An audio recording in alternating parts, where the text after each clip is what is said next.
everyone, and welcome to A Balanced Life. I'm Dr. Jacquie, and as you know, this is my favorite day of the week, the time that we get together to talk about all things balanced living. Today, we have no shortage of individuals who will pour into us, share with us, and guide us toward what it means to live a balanced life. As we are rounding out this month, mental health has been a very big part of how we gauge how we're doing, what we're going to get engaged in, and literally the people that we allow in our circle. Today, I just want to have a bit of a dialogue with us on what it means to be educated, to learn what it means to become an advocate, to do some self-reflection on how you are doing. You see, mental health is one of those concerns and conversations that we really don't like to have. We don't ask how people are doing because sometimes we just don't want to know, because we're dealing with our own issues and our concerns, and we have people in our families who are seemingly out of sorts.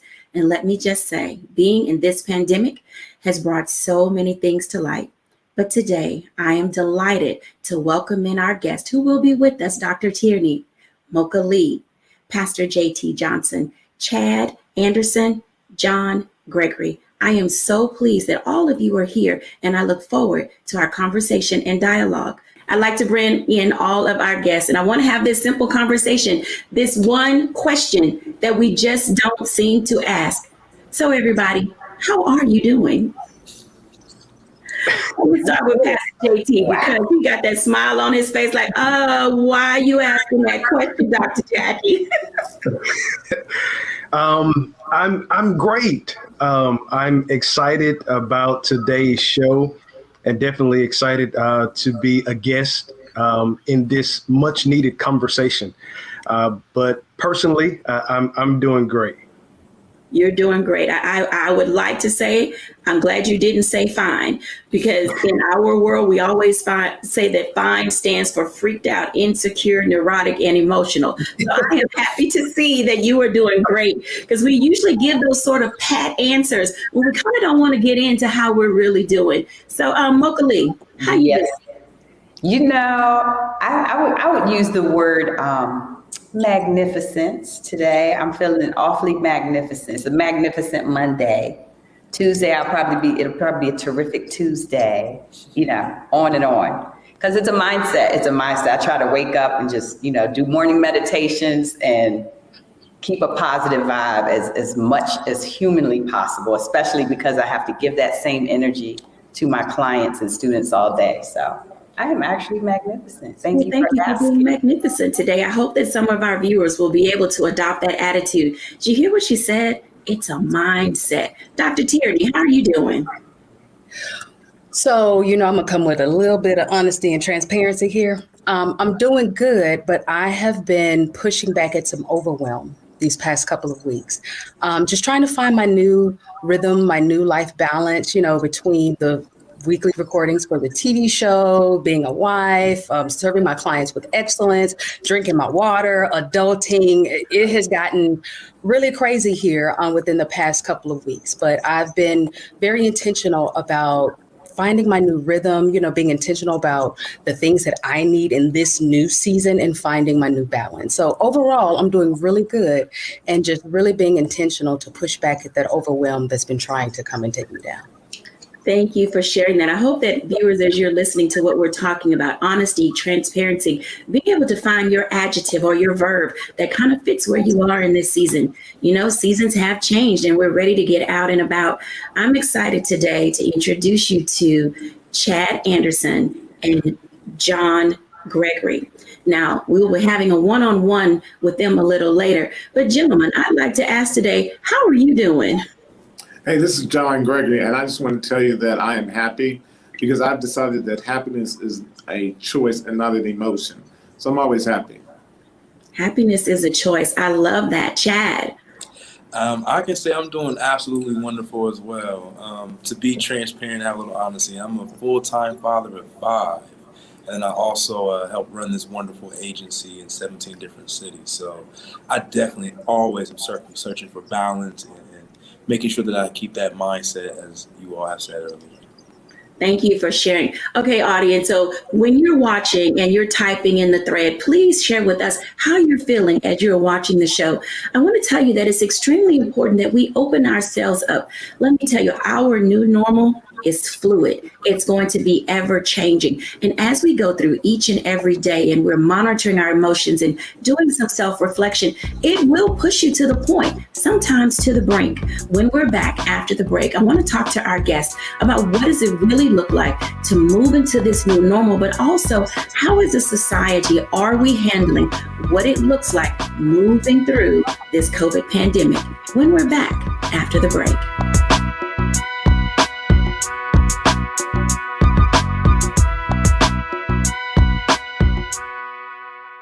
Don't you think it's time to get wealthy? I'm Deborah Owens, America's Wealth Coach, and my new show on the Black Star Network focuses on the things your financial advisor or bank isn't telling you. So watch Get Wealthy on the Black Star Network.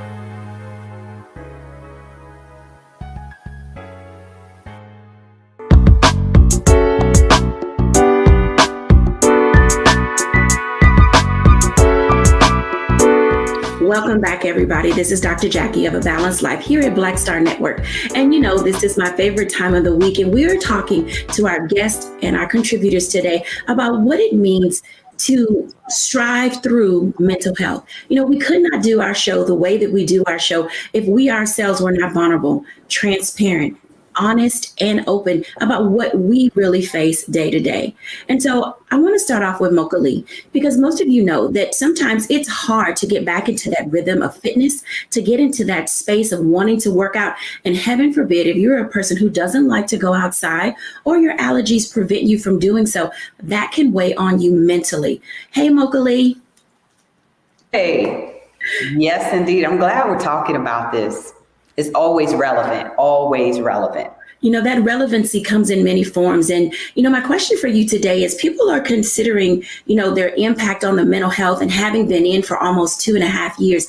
How are you guiding your clients and coaching them to not feel overwhelmed, one, about being guilty because they didn't work out, and then not being able to fit their clothes, not feeling, you know, I don't want to go outside. I don't want to go to the gym. I don't want to be around people. Share with us how you're guiding us through these mental moments that we're having.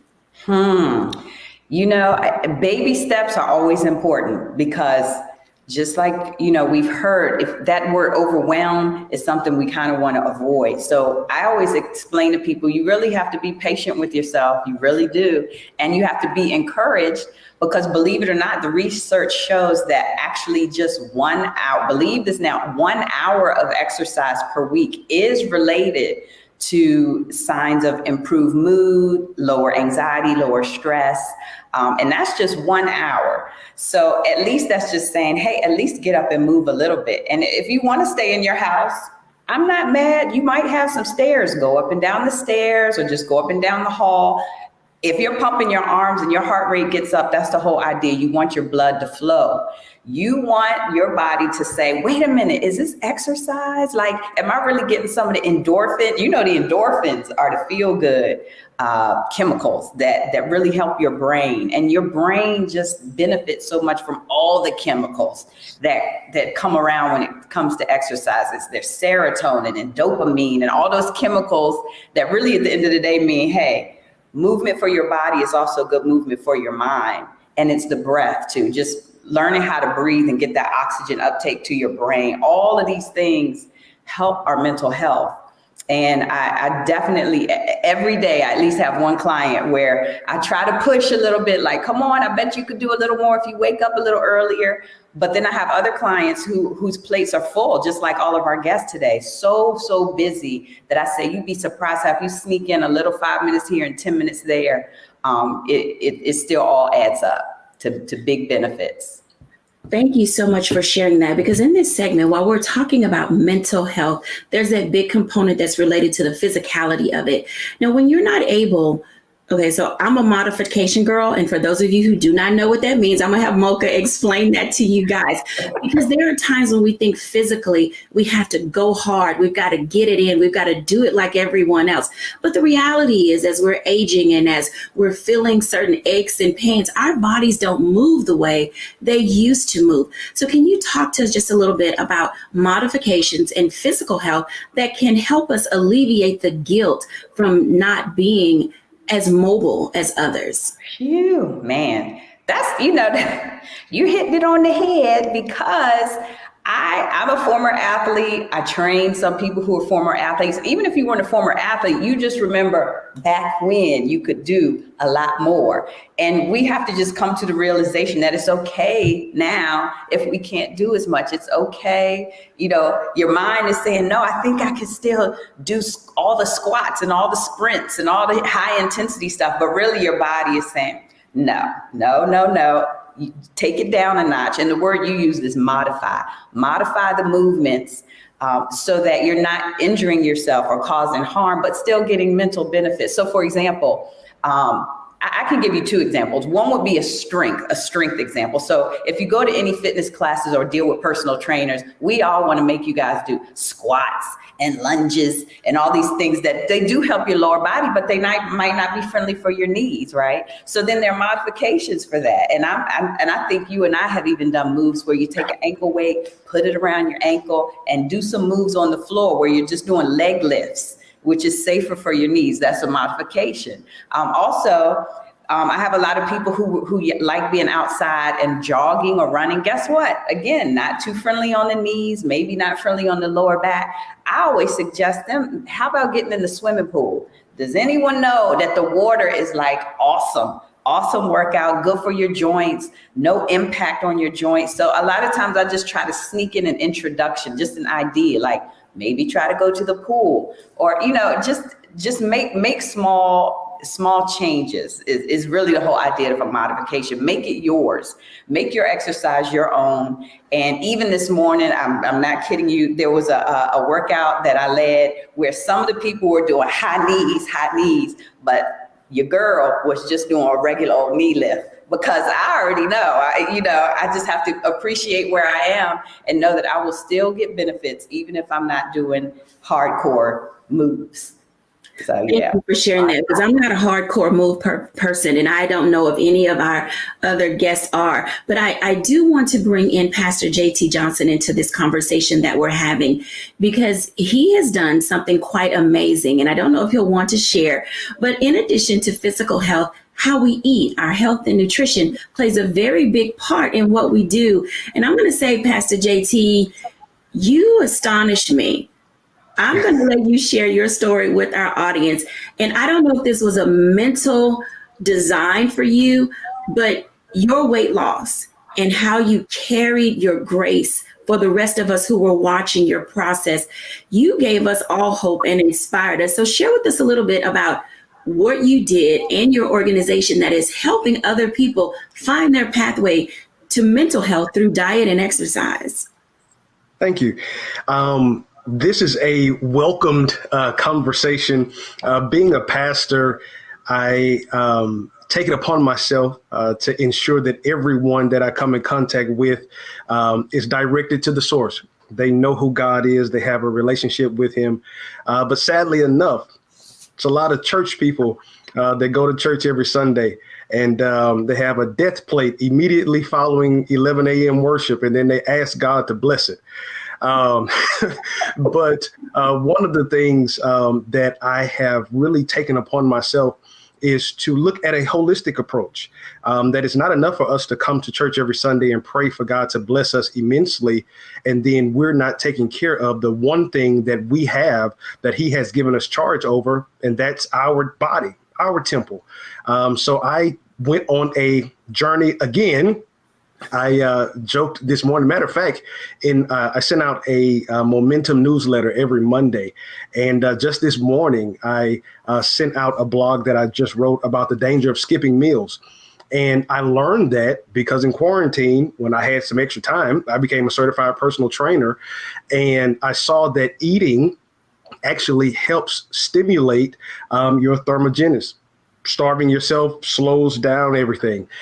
So I talked about this morning how I have been on a diet probably since I was about 8-9 years old, when I really came into the knowledge that, I was a little bit more overweight than everybody else. So I have probably taken everything, been on every diet. Not going to name them all, but I'm just going to tell you, I even took Dexatrin. We're going to keep that between us. But my mom really is the one that put a fire under my feet when we found out that she was tested for type 2 diabetes.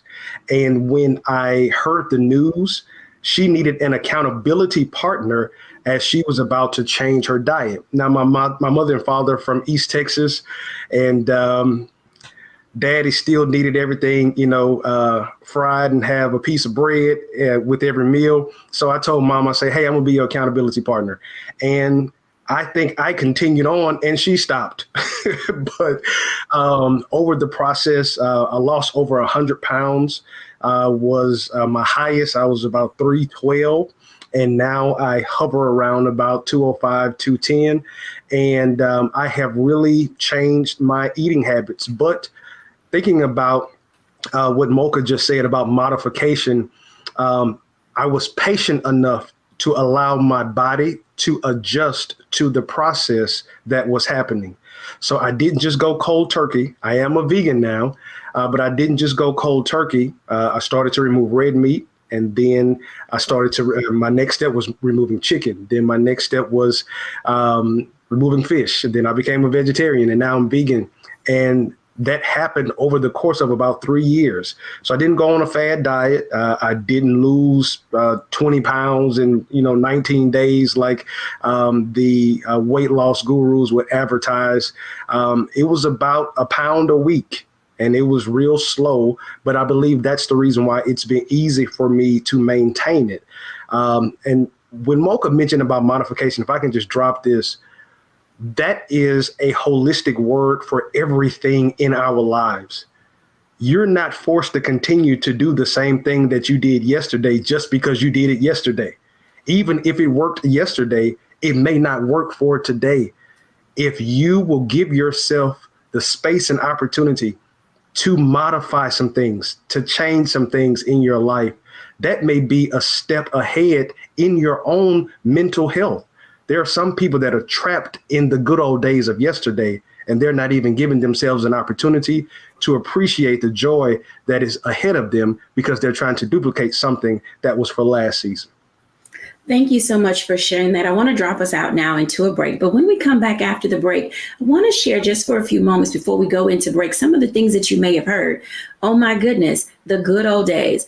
I'm telling you, I was a fried pork chop kid, and it took me a long time to decide to move that out of my diet. When we come back after the break, I want to talk to Dr. Tierney, Chad Anderson, and John Gregory. This will be one of the segments where I want you to sit back and hold on to your seat, because sometimes we just don't know how to ask for help. When we're back after the break.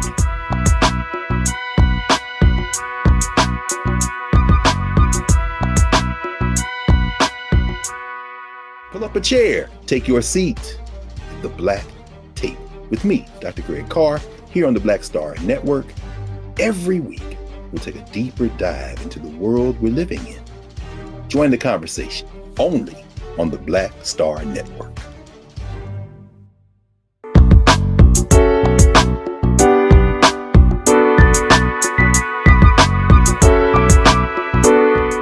Welcome back, everybody. As you can tell, you're getting some rich nuggets today on how to live a balanced life, but also how to manage those things that are really plaguing you. For years, you may have been trying to lose weight, or you may have been feeling guilty about not being able to get the help that you need. Well, I hope today that something is said that will allow you to move yourself into that space of knowing first that you are ready.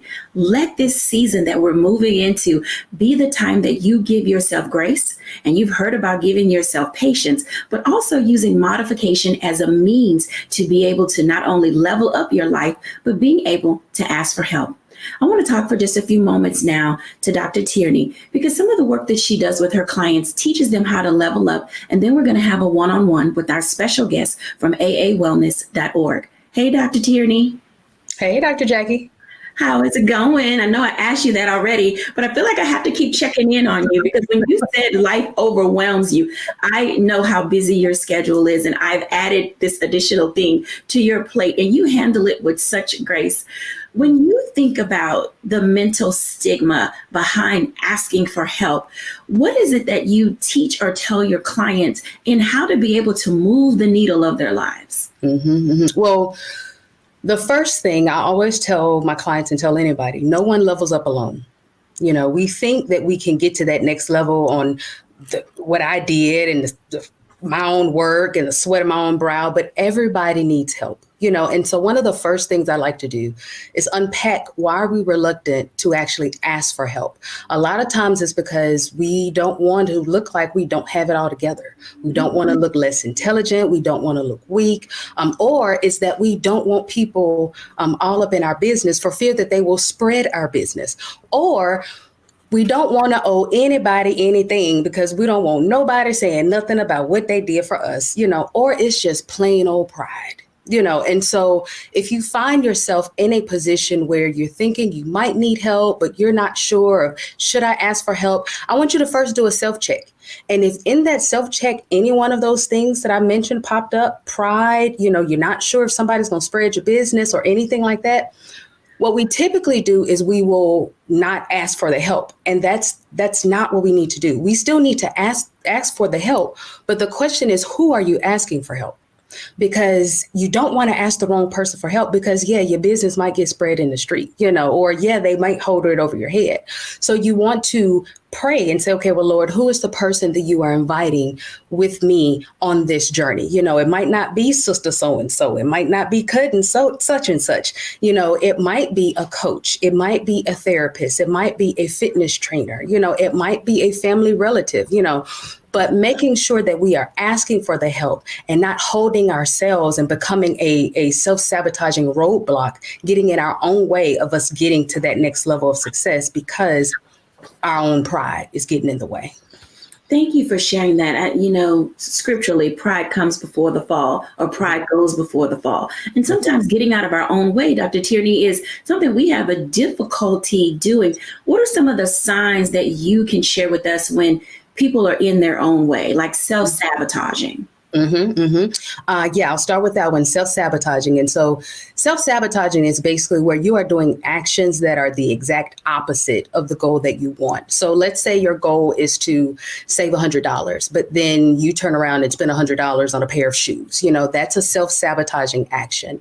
Another thing that you may see if you are kind of getting in your own way, you're clinging to the comfort zone. So I love what Pastor JT said earlier about trying to do what you did in one season, thinking that it will work in this new season. That's often where we are stuck in our comfort zone. In order to get to that next level, you have to get uncomfortable. It is going to be uncomfortable. So you don't get to the next level alone, and you can't get there by clinging to your comfort zone. Those are the two ways that I typically see my clients getting in their own way. The third way, which is a caveat to the first one, the self-sabotaging action, it's procrastination. Procrastination is a self-sabotaging action. Now, people don't procrastinate just for the sake of procrastination. There's usually something up under that procrastination. Usually it's a fear, it's an insecurity. There's a deeper emotion that goes along with that procrastination. And in an effort to avoid that feeling, that emotion, we'll procrastinate on doing whatever that thing is. And so all of those things become how we get in our own way. And then we don't lose the weight. We don't start the business. We don't reach whatever that goal is that we're setting for our lives. Wow, goal setting is a very big part of being able to move your lives forward. Thank you for sharing those tips. Audience, I hope that you are listening and that you are taking notes. What you're hearing today is the way in which you will be able to build for yourself a toolkit, a lifestyle toward balanced living. I want to bring in now our very special guest that we have today of aawellness.org. We're going to talk to John Gregory and Chad Anderson. Gentlemen, good afternoon. Good afternoon. Good afternoon. I am delighted that you are here. And in this segment, while we're talking about the stigma of mental health, you deal specifically in the area of men. Can you tell us about your organization and about yourselves, and then kind of walk us through what it is you do? Yeah, the name of our organization is the African American Male Wellness Agency. Black men die of all 5 top diseases, number 1. So for the last 19 years, what we have been doing is trying to bring attention to Black men's health issues. So what we do is probably right now in 17 different cities, we hold an annual event called a Wellness Mobile 5K Walk and Run, where we go in and we do free health screenings for Black men. And that really was a very interesting perspective because we were bringing men physical health. And then over the last 10 years, we started dealing with Black men in mental health called Real Men, Real Talk, where we really focus on Black men and their mental health perspective of how they live, how they function, and what they think about themselves, and how they relate that to their family. So we really have done something really unique. And every city we go to, we get lots of Black men that come out and participate. They get free health screenings with Black doctors, nurses, what have you. But then during the course of the year, we host sessions for Black men to come and talk. And we're talking about having real conversations, the kind of conversations that talk about how do you survive as a Black man in this society? How do you deal with your wife? How do you deal with your children? And what we really do is provide a free space for Black men just to be honest, open, and real. And I do want to say that I'm not trying to be cool. I went blind, and it was really interesting that you were talking because, I am a Black man who runs a corporation, have over 160 employees, and in the midst of being successful, I went blind and had to go from being independent to being dependent. And that itself was a really mental challenge. But what I had to do was be real, honest, and open, that I knew that I could not function unless I got the mental help that I needed from my community.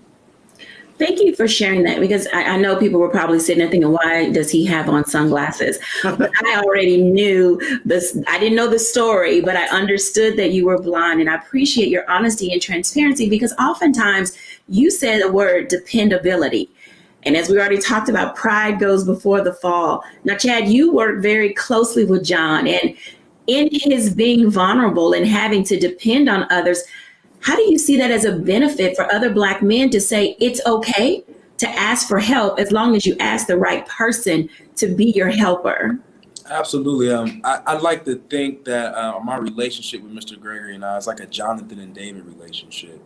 Not only have I been able to benefit from this situation because over the past 7 years, he has poured all his knowledge, his information into me. And so being his executive assistant, but also having an opportunity to serve at one point as the director of the agency, we were able to travel across the country, and with him being blind still, and provide free health screenings for Black men. And why that is so special is because I still see the impact of the work that Mr. Gregory has done.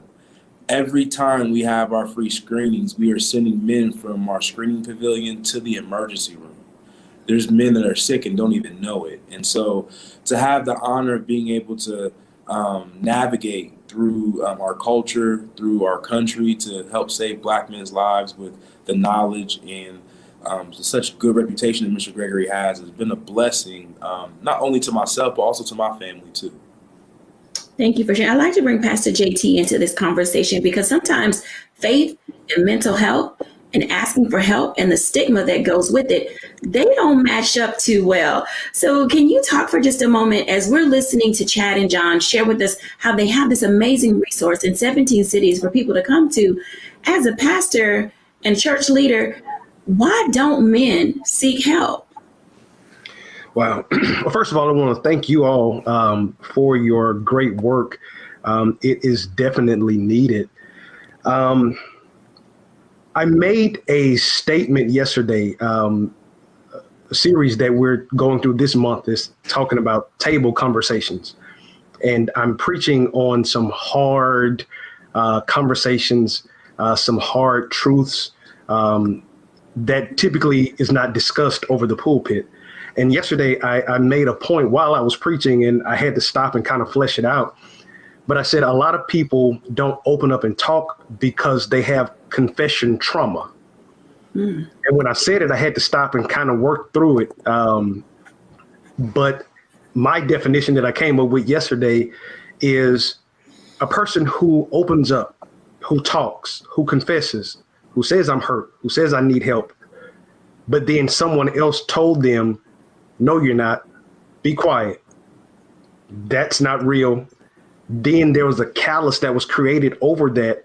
And so then now we have learned how to take life on the chin. And I said that the most dangerous thing is that if we continue to take life on the chin in the form of boxing, if you continue to take it on the chin, eventually you're going to end up on the canvas. And it's so many of us who are descendants or we are benefactors of seeing this emotional trauma, this mental trauma, this confession trauma be passed down. And typically in the African American community, and not just church, but typically in the African American community, men are told, you don't have no feelings. You just got to get up and go. You got to get up and make it. And without taking this conversation too far away, I always say we have to be honest. My father, who this year will turn 78 years old, is the son of a former slave. My grandfather was a former slave. So that means I can touch Black history.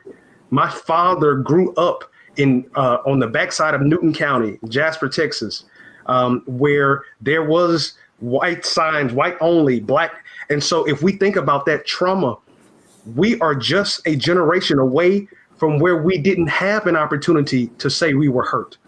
We're just a generation away where we didn't have an opportunity to go and get help because we had to carry the burden of the weight on us. And then I'll say this in closing to answer your question about the church. The church really hasn't, to me. I think the new generation, I think the millennial push is forcing us to talk about some things that we didn't necessarily talk about. But the church really, to me, didn't do as good of a job, I believe, as we could have in addressing mental health because we were forced to pray about it when we really probably need to sit down and talk about it. People got up and went to the altar and they came back to their seats and the only thing they had was a greasy forehead when really they needed to spend some time talking about some things that was haunting them. Typically, there are conversations that need to be brought to the table that probably have been swept under the rug. And it has just created a generational responses to things that I pray now, because we have so much awareness and there's so much energy and synergy that's being brought to mental health and mental health awareness and Black men and their health. I hope that we will now be the bearers of the torch that will change the trajectory of what we have experienced in the past. Thank you for sharing that. Chad and John, when you hear those types of statements and men may have come to you, from the church hurt, come to you from homelessness, come to you from dealing with all the isms, racism, sexism, colorism, ageism, how do you help them unpack all of the traumas that they bring to the spaces where you occupy? Well, I think that, and it's really interesting, is because our churches are made up of predominantly women. And so Black men don't see themselves as having a space in the church. And so they don't oftentimes go to the church for the place where they talk. And so what we do is we provide an opportunity for Black men just to come and talk. And it's really amazing. I think the last session we had 3 or 4 brothers who just opened up and talked about how their mothers were strung out on crack and had given them up their crack, and how through their life, even though they were accomplished master's degree brothers, that they were struggling with their identity or struggling with things. And so we really use talk therapy as a method of getting Black men to open up. And I think the other thing is we create these safe spaces. We're going to gyms, we're going to barbershops, we're going out to restaurants, we're having them in the park. And we're letting brothers, which is really interesting, as the pastor said, the millennial brothers that are coming too are a little more likely to be open and want to talk about the fact that their fathers weren't in their life. 29% of Black children are raised in a 2-family household. 79% of white children are raised in a family household. So you got Black men who didn't have their fathers, who are now looking to connect with a man so that they can talk about what is it like to be a man. Oftentimes I get a chance to speak, and I know women, Black sisters get mad at me, but I tell sisters, women can't raise boys. Boys got to be raised by a man. And oftentimes when you see Black men, because they have been raised by women, they have a very feminine emotional development. And so what we do is we allow Black men to now come and be open and be vulnerable and be in a safe space. And when you have other Black men who are being open, now we're able to offer, you get Black men sharing, hey, this is how I got through this. You will get through this. You know, for my blindness, just to let you know, is that I didn't sit. The first year I was blind, I was like, hey, let me write a book. I wrote a book saying the 8 things I learned from Oprah from a man's perspective. And my first chapter was, it's not the end of the world. Black men got to learn it's not the end of the world. We do have racism, but we will get through it. When you think in terms of every time we see a red light behind us, we get nervous. But nobody talks about that because in psychology, the things that they identify for depression, none of that identifies of the Black man's experience. So us letting Black men be open and taught and be vulnerable is the way that we get them to share. And I think another great thing that has happened inside these conversations are that we have Black mental health experts in the room that look like us. And so now that we're open, or now that the men are open, there's someone there that they can continue the conversations with and really get the help that they need and transition from that room into their own counseling or whatever other solutions that they need. So being there and being able to provide some sense of solutions has been tremendous because, you know, we had some young men, they talk about suicide. They're talking about a lot of things that they're going through. And so by having those Black mental health experts in the room to keep them where they need to be at, I think is powerful as well. Thank you all for sharing. I want to jump into a break. And when we come back after the break, I want us to dive into helping people build at least some type of a baseline platform to start saying, I can live a balanced life. I can check on myself. I can get my mental health in order. You know, if anybody says they don't have a mental health issue, they're literally kidding themselves because all of us are stressed. All of us are anxious. All of us are filled with angst. All of us are triggered. And I know I say this all the time. Not everything is all, but the reality is there is something throughout every day that gets on our nerves. Come on now, let's be honest. There is something or someone in every day. If you have a good day where no one bugs you, no one is bothering you, no one is getting on your nerves, that is outstanding. And I want you to champion that and figure out how you got there and then share that with other people. I mean, literally bottle that up and figure out how to tell everybody else. When we come back after the break,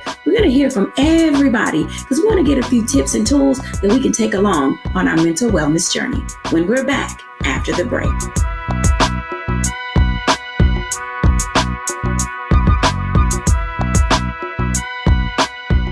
We wish to plead our own cause. Too long have others spoken for us. This is an opportunity for us to be able to speak to our issues. Y'all better understand something real quick. We ain't going nowhere. It is a continual battle that we see all across this country. Revolution will not be televised. The revolution will be streamed. All momentum we have now, we have to keep this going. He makes sure that our stories are told. Roland Martin's doing this every day. You can't be Black-owned media and be scared. Folks, Black Star Network is here. Oh, no punches! I'm real revolutionary right now. Support this man, Black media. He makes sure that our stories are told.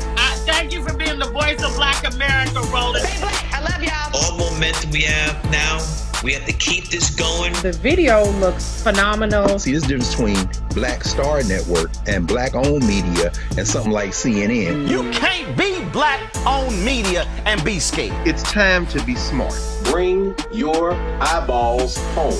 You dig?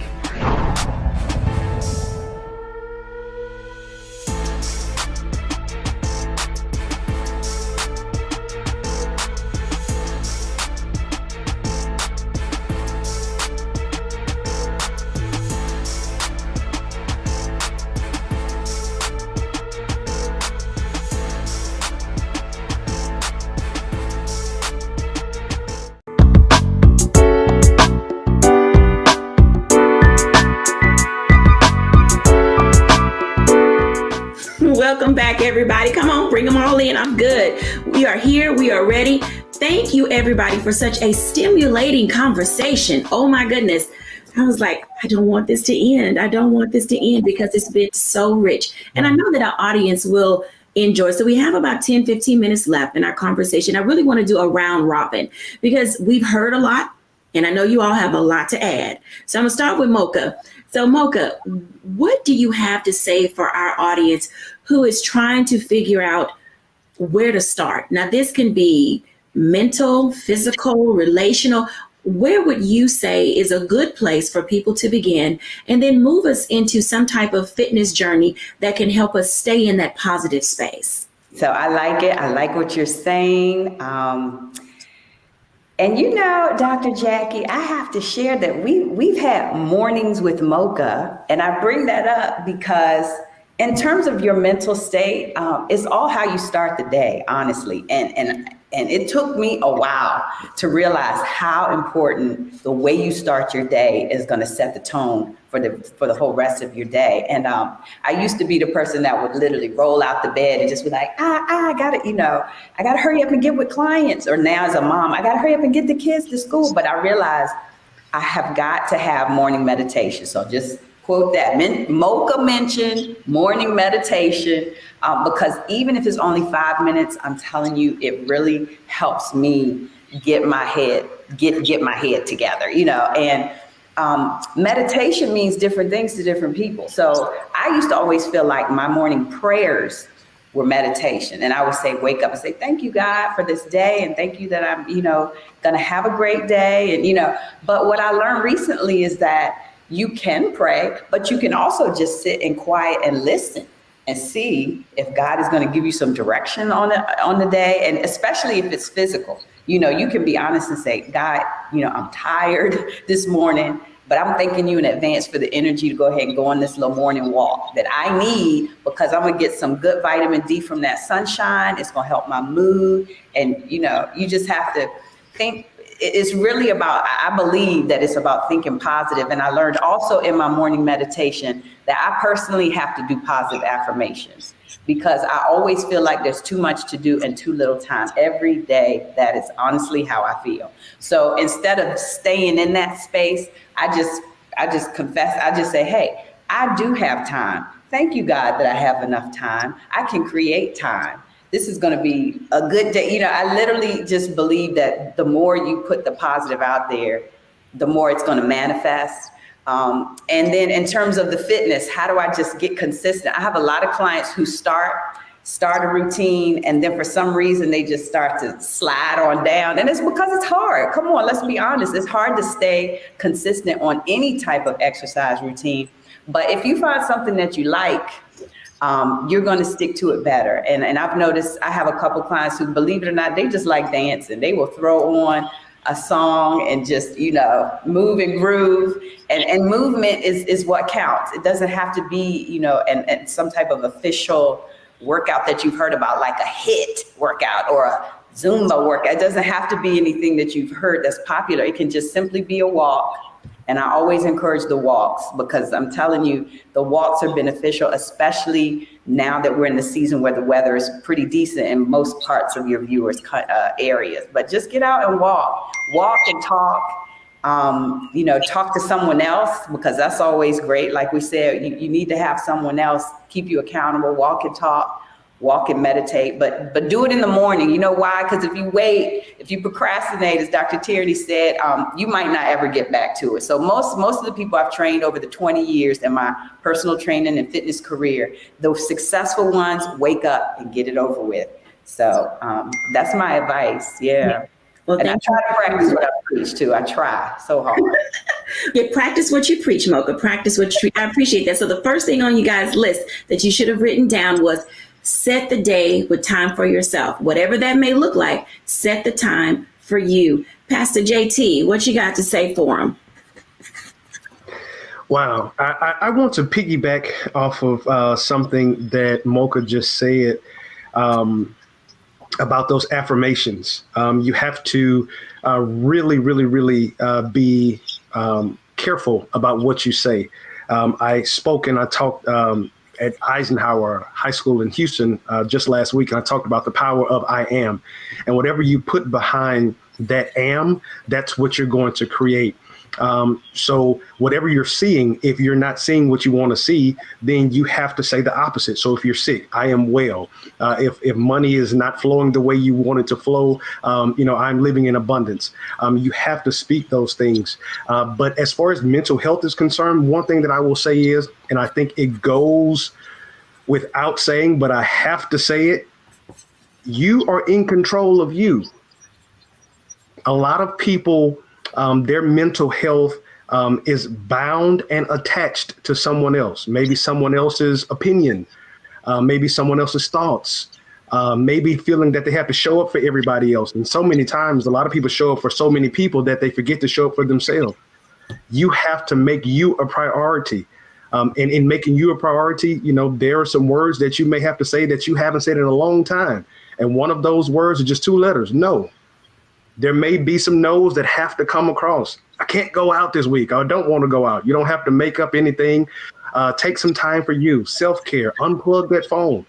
So many people wake up in the morning, and before they even get out of bed, they're checking Instagram. They're checking Facebook. You don't even know if your legs work, but you're on your phone. Don't wake up and go to your emails. Just as Mocha said, start the day off right. And then another thing that I will say is journaling. When you have that feeling, when you have that moment, write it down. And you may be able to come back to that and figure out what brought you to that place. What happened in that moment that caused you to have that reaction? What caused you to have that emotional response? And there are so many things that we could say, but I will end with this one. Pray.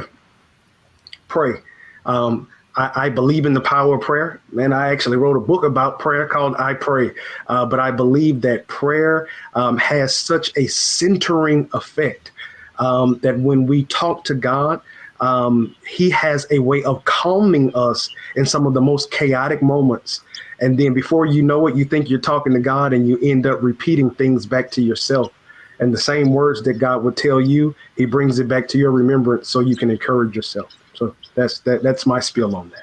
I appreciate that. So you've heard a second thing. Not only do you set your day with time for yourself, but you also want to give yourself positive affirmations. We've heard it over and over again. And even for those of you who are unchurched that watch us on a regular basis, there is life and death in the power of the tongue. So make certain that you are putting those I am things or your I am statements in place for your life. And then be cautious about who you ask to pray for you, and be cautious about who is in your inner circle. Chad and John, what say ye, gentlemen?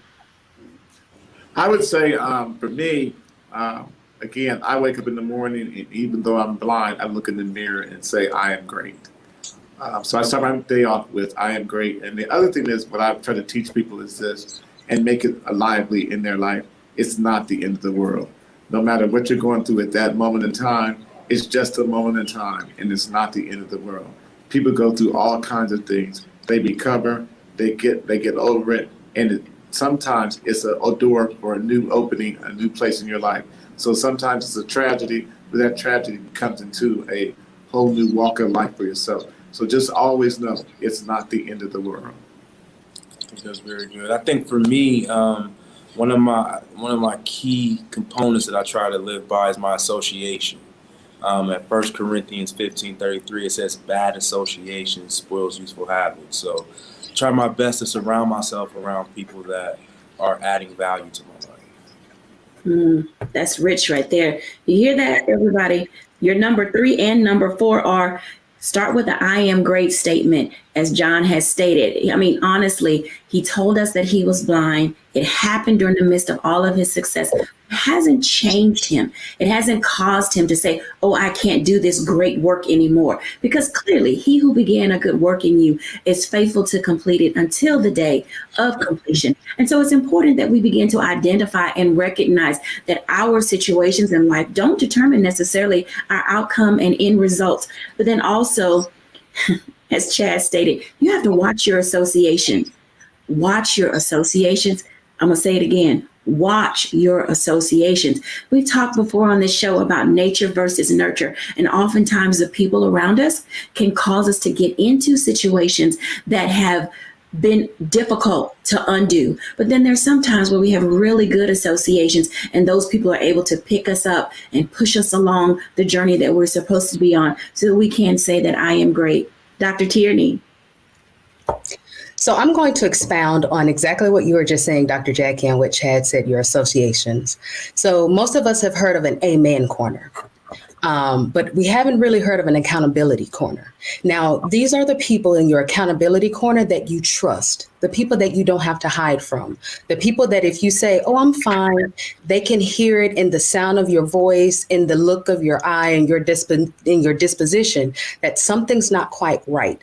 And so these are the people that you have around you that help to propel you forward to your next level.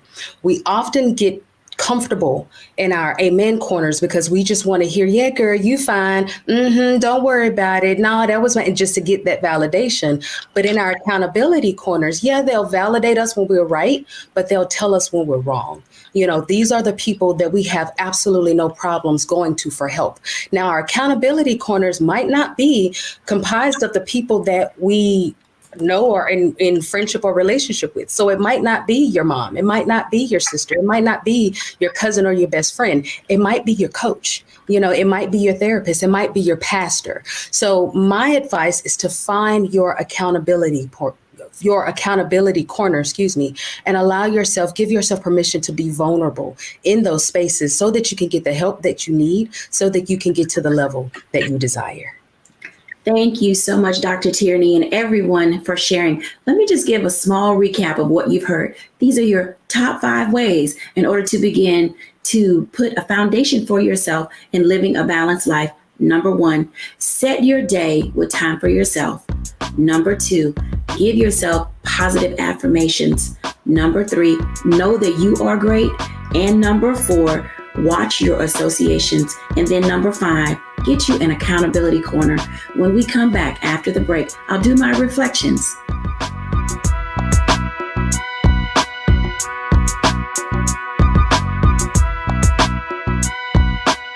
It's time to be smart.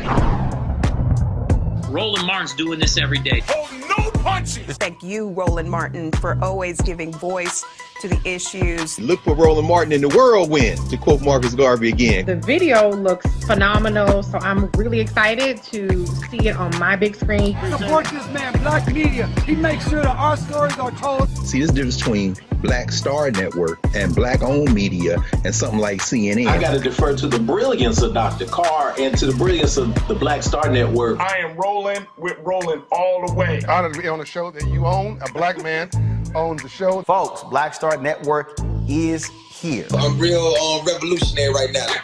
Roland was amazing on that. Stay black. I love y'all. I can't commend you enough about this platform that you've created for us to be able to share who we are, what we're doing in the world, and the impact that we're having. Let's be smart. Bring your eyeballs home. You can't be Black-owned media and be scared. You dig?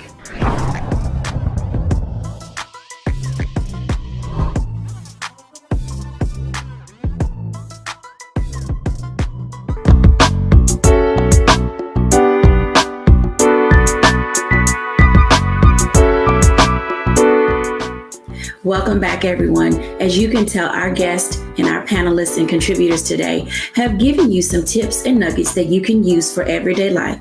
We're not here to blow smoke. We're not here to try to make you feel good, because I know, like we say in church, if you can't say amen, say ouch. And I know that there were a lot of toes being stepped on during this segment, but it's for your benefit. Honestly, as we grow as individuals and we're seeking to find our own balance through this pandemic, as we're looking for ways to get over and become overcomers, it behooves us to really decide how we want our mental health to be shaped. Our mental health sometimes comes because there's an imbalance in our body and we need medical attention and we need medication. But there are other times that our mental health comes from stress and anxiety and just being around familiar people, places, and things, and being in our comfort zone for too long. And sometimes it's being out of fellowship with our Heavenly Father. Most of you know that I'm an ordained minister, so I give no apology for the way that we use the Word of God to motivate, encourage, and strengthen you on this journey. I hope that wherever you are and where you meet us in our segments today, that you will allow yourself to be whole and healed. Thank you everyone for joining, and I am so delighted that we had an opportunity to speak with all of our guests to put you on a path to mental wellness. Bye now.